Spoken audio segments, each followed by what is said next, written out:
We trusted that it had been He which should have redeemed Israel. And beside all this, today is the third day since these things were done. Luke 24, verse 21. The speakers here are two dejected, disappointed followers of Jesus. The time was the Sunday following his crucifixion. The place was the road from Jerusalem to a village called Emmaus. As the two men walked, they were talking and discussing together. Their subject was the events of the preceding days, the arrest, the trial, and the horrible hours of the crucifixion, the burial. All was fresh in their minds.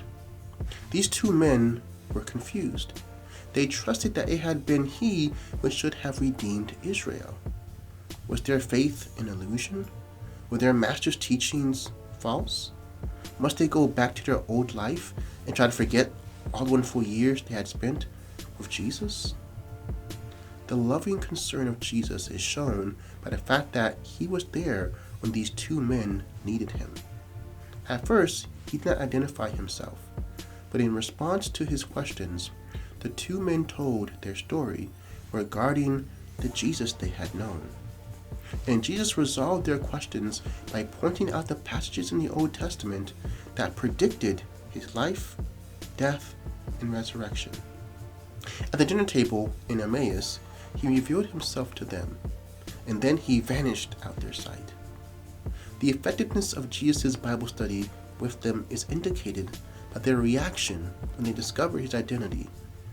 Did not our hearts burn within us while He talked with us by the way, and while He opened to us the Scriptures? Filled with joy and enthusiasm, the men returned to Jerusalem much faster than they had gone to Emmaus. They found 11 other disciples and gathered together, rejoicing in the report of Jesus' appearance to Simon. And then they describe their encounter with their Lord. What a thrilling experience it is. What a revelation of love of Jesus. When the two sincere followers needed insight and understanding, He was there to help them.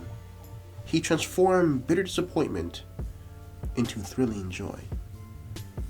And the same Jesus can do the same for us today. And as always, think on these things.